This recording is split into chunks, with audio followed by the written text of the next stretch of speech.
नमस्कार साथियों, मैं हूं डॉक्टर अखिलेश पांडे। स्वागत है आप सबका हमारे YouTube चैनल पाठशाला नौकरी के इस महत्वपूर्ण श्रृंखला में, जहां हम सभी इसमें बात कर रहे हैं टीजीटी पीजीटी हिंदी विषय को लेकर के कैसे अंतिम रूप से उसमें सफलता प्राप्त किया जाए। साथियों, अंतिम रूप से सफलता प्राप्त करने के लिए किसी भी परीक्षा में, किसी प्रतियोगी परीक्षा के लिए सबसे महत्वपूर्ण होता है आप उसके टेक्स्ट बुक को पढ़ें, आप उसके सिलेबस को देखें और उस सिलेबस के अकॉर्डिंग आप अपनी रणनीति बनाइए, उसको आप बार बार पढ़िए, बार बार रिवीजन करिए। और साथ ही साथ जो महत्वपूर्ण होता है कि आपने जो भी पढ़ा है उसको परीक्षा के अनुरूप अभ्यास करते रहिए कि किस प्रकार से परीक्षा में प्रश्न आते हैं, उन प्रश्नों के अप्रोच के हिसाब से आप पढ़ाई करिए और उन प्रश्नों के हिसाब से अपना मूल्यांकन करिए कब परीक्षा हाल में बैठने से पहले। तो साथियों, हम अपने इस वीडियो के माध्यम से, हम अपने इस श्रृंखला के माध्यम से लगातार वही प्रयास कर रहे हैं कि किस प्रकार से परीक्षा हाल में जाने से पहले आप सब एकदम उन तमाम हिंदी विषय के उन खंडों से रूबरू हो जाएं कि किस खंड से किस प्रकार के प्रश्न और कितने प्रश्न महत्वपूर्ण आते हैं। ऐसी ही दशा में हमने साथियों शुरुआत किया था आदिकाल से। आदिकाल में हमने प्रतिदिन 25 प्रश्नों की श्रृंखला बनाई थी, जिसमें से 8 वीडियो बने थे, 8 खंड हमने बनाया था। उसके बाद हमने शुरुआत किया भक्तिकाल की। भक्तिकाल में साथियों अब तक हमने 5 भाग देख चुके हैं, जिसमें से हमारा संत साहित्य और सूफी साहित्य और साथ ही साथ जो भक्ति काल की सामान्य दार्शनिक पृष्ठभूमि है, परिचय, वह सब हो चुका है साथियों। अब नंबर आता है सगुण भक्ति में। सगुण भक्ति में 2 धाराएं हैं साथियों, एक है राम भक्ति काव्य धारा, दूसरा है कृष्ण भक्ति काव्य धारा। तो जो महत्वपूर्ण है, सबसे पहले राम भक्ति काव्य धारा की आज इसमें बातचीत करेंगे साथियों।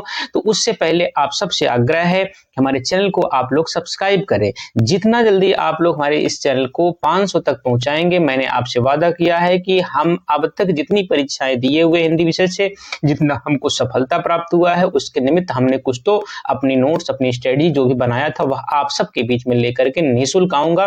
ठीक उसी प्रकार से निःशुल्क जिस प्रकार से यह अभ्यास प्रश्न पत्र प्रतिदिन आपको सुबह 7 बजे देखने को मिलता है, ठीक उसी प्रकार से देखने को मिलेगा। तो साथियों, आप सबसे आग्रह है हमारे चैनल को आप लोग सब्सक्राइब करें, लाइक करें, शेयर करें और तमाम हिंदी विषय से तैयारी करने वाले उन तमाम प्रतियोगी छात्रों तक इसे पहुंचाने का प्रयास करें। तो आइए बिना किसी देरी के देखते हैं वो महत्वपूर्ण 25 प्रश्न राम भक्त काव्य धारा के कौन कौन से हैं साथियों।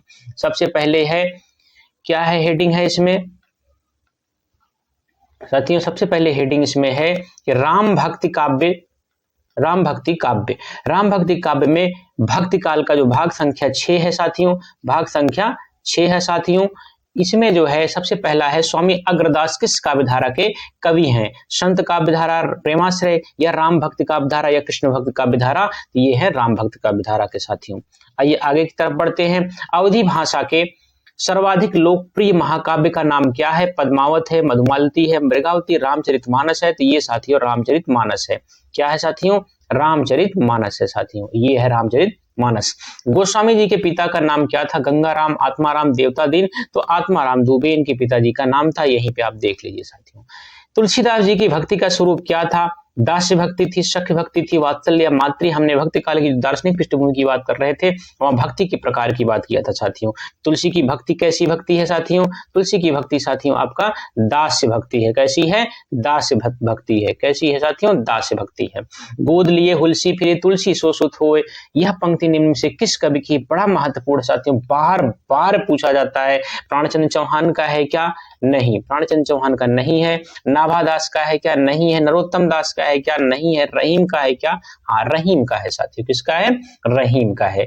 तुलसीदास ने रामचरितमानस की रचना किस संवत में की थी? संवत 1631 में, संवत 1637 में, संवत 1649 में। इनमें से कोई नहीं। तो साथियों ये आपका ए ऑप्शन सही है। कौन सा ऑप्शन सही है साथियों? ए ऑप्शन सही है, संवत 1631 में किया था इन्होंने।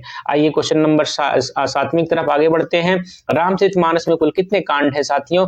15, 10, 7, 8। ये महत्वपूर्ण है, पूछा जाता है 7 कांड, और 7 कांड का क्रम भी पूछा जाता है। बाल कांड, अयोध्या कांड, अरण्य कांड, किष्किंधा कांड, लंका कांड, सुंदर कांड, उत्तर कांड। ये 7 कांड आप याद कर लीजिए साथियों, बार बार पूछा जाता है टीजीटी में। 7 कांडों का अनुक्रम क्या है? तो ये आप अनुक्रम तैयार कर लीजिए साथियों, पूछे जाएगा ही जाएगा। रामचरितमानस में विभक्त रस का प्रयोग किन कांडों में देखने को मिलता है? अरण्य कांड और लंका कांड में देखने को मिलता है क्या? सुंदर कांड उत्तरकांड में या बाल कांड अयोध्या कांड में? तो ये जो आपका पहला ऑप्शन है ऑप्शन संख्या ए यानी अरण्यकांड और लंका कांड इसी में आपको देखने को मिलता है साथियों। आइए क्वेश्चन नंबर 10 की तरफ बढ़ते हैं। अवधी एवं ब्रजभाषा दोनों में रचना करने वाले कवि कौन है? सूरदास, तुलसीदास, घनानंद, उपरोक्त में से कोई नहीं। ये तुलसीदास है, हमेशा के लिए मान लीजिए। इनमें से कौन रचना तुलसीदास की नहीं है? रामचरितमानस तुलसीदास की है, कवितावली भी है। कौन नहीं है पूछ रहे हैं, कह रहे हैं कौन नहीं है। कौन नहीं है? गीतावली, साकेत। साकेत नहीं है साथियों, किसकी है? साकेत वैश्लेषण गुप्त की है, ये नहीं है। कह रहे हैं भक्ति काल के किस कवि को जाति कवि कहा जाता? सूरदास, तुलसीदास, नाभादास, नंददास। तो तुलसीदास। कौन है साथियों? तुलसीदास। वैराग्य संदीपनी किस कवि की रचना है? तुलसीदास की है क्या? आइए आगे बढ़ते हैं अगले स्लाइड में। सूरदास, कबीरदास और नंददास, तो ये तुलसीदास की है। किसकी है?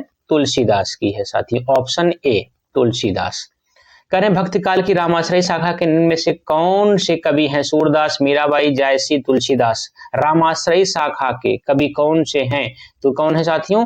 तुलसीदास है। कौन है? तुलसीदास है। आइए आगे बढ़ते हैं।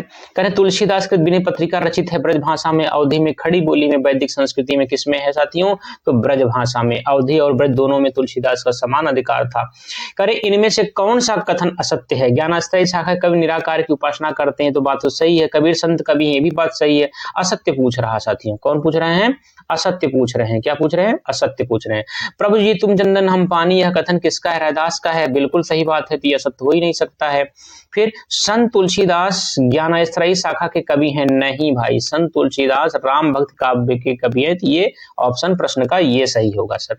अर्थ न धर्म न काम रुचि गति न चाहो निर्वाण, जन्म जन्म रथ राम पद यह वरदान, रामचरितमानस में यह आकांक्षा निमित्त से किसकी मानी जाती है साथियों? भरत की, सबरी की या हनुमान की? तो ये भरत की मानी जाती है। किसकी मानी जाती है? भरत की। कह रहे हैं कृष्ण गीतावली ग्रंथ के रचनाकार कौन है? सूरदास, तुलसीदास, नंददास, मीराबाई। कौन है साथियों? तुलसीदास है। कौन है? तुलसीदास है।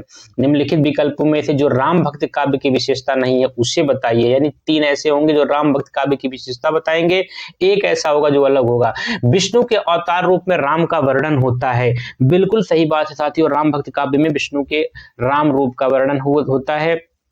लोक मंगल एवं समन्वय भावना का प्रतिपादन हुआ है। बिल्कुल सही। असद पर सद्वृत्तियों का विजय है, ये भी सही है। कृष्ण की विविध लीलाओं का गायन नहीं भाई, ये कृष्ण भक्ति काव्य में देखने को मिलेगा, तो ये आपका यहाँ पे ये प्रश्न के हिसाब से ये ऑप्शन सही है। कृष्ण गीतावली ग्रंथ के रचनाकार सूरदास, तुलसीदास, नंददास। कौन है साथियों? बता सकते हैं आप? ये नंददास। कौन है? नंददास। आइए आगे बढ़ते हैं साथियों, ये नंददास हो गए। आइए आगे देखते हैं। रामचरितमानस का ज्ञानदीप प्रसंग किस कांड में वर्णित है? उत्तरकांड में, अयोध्या कांड में, बाल कांड में, अरण्यकांड में। किसमें है साथियों? तो उत्तरकांड में। उत्तरकांड में। किसमें है? उत्तरकांड में। किसमें है? उत्तरकांड में। गीतावली रचना किस प्रकार की है? मुक्तक काव्य, अतुकांत काव्य। कैसी रचना है साथियों? मुक्तक, अतुकांत, प्रबंध काव्य, इनमें से कोई नहीं, तो ये मुक्तक है। कैसी है? मुक्तक है।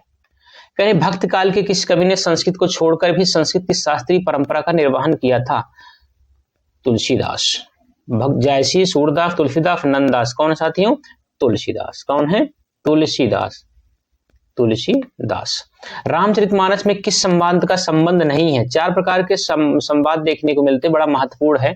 शिव पार्वती संवाद, याज्ञवल्क्य भारद्वाज संवाद, राम सीता संवाद, काक भुसुंडी संवाद, काक भुसुंडी शिव संवाद।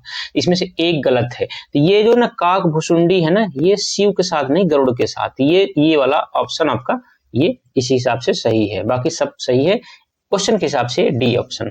तुलसीदास ने जो भी भ्रमर गीत परंपरा के अंतर्गत भ्रमर गीत की रचना की वो संकलित है जानकी मंगल में, कृष्ण गीतावली में या गीतावली में। किसमें है? कृष्ण गीतावली में। किससे? कृष्ण गीतावली में।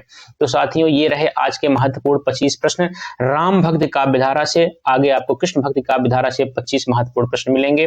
उसके बाद जो है हम कोशिश करेंगे भक्ति काल के उन महत्वपूर्ण तथ्यों को भी लेके आपके सामने आने का जो परीक्षा उपयोगी हैं। तो आपसे गुजारिश है हमारे चैनल को आप लोग सब्सक्राइब करें। क्यों? क्योंकि आपको प्रतिदिन इस पर निःशुल्क जो है महत्वपूर्ण 25 प्रश्न मिलने वाले साथियों, निःशुल्क मिल रहा है, इसलिए इसकी कीमत को कम मत आकिए साथियों। एक ऐसे प्रश्न हैं जो महत्वपूर्ण है, जो परीक्षाओं में पूछे जाते हैं। आप लगातार इस प्रश्न को सॉल्व करते रहिए, फिर परीक्षा देके आइएगा फिर उसके बाद आप बताइएगा कि किस स्तर के प्रश्न जो है आपको इस यूट्यूब चैनल के माध्यम से देखने को मिल रहा है। तो साथियों, आप सबसे गुजारिश है कि मन लगा के खूब पढ़िए, खूब पढ़िए, खूब पढ़िए और प्रैक्टिस हमारे यहाँ इस यूट्यूब चैनल के माध्यम से करिए। करना कुछ नहीं है, केवल आपको हमारे चैनल को सब्सक्राइब कर देना है। कोई सुझाव आपका है तो उसे आपको कमेंट में आकर के बताना है। साथियों, यदि आपका सुझाव सही रहा तो उसे हम जरूर अमल में लाएंगे और हमारे चैनल पे जैसे जैसे हमको हिंदी विषय के तमाम छात्र इसमें मिलने लगेंगे, हम अपनी योजना को और बढ़ाएंगे और सब कुछ निःशुल्क होने वाला है, जैसा मैंने शुरुआत में ही बोला था। तो साथियों, आज के लिए इतना ही। खूब ख्याल रखें, खूब ख्याल रखें, खूब पढ़ाई रखें। नमस्कार, धन्यवाद। मिलते हैं अगले वीडियो में, तब तक के लिए आभार।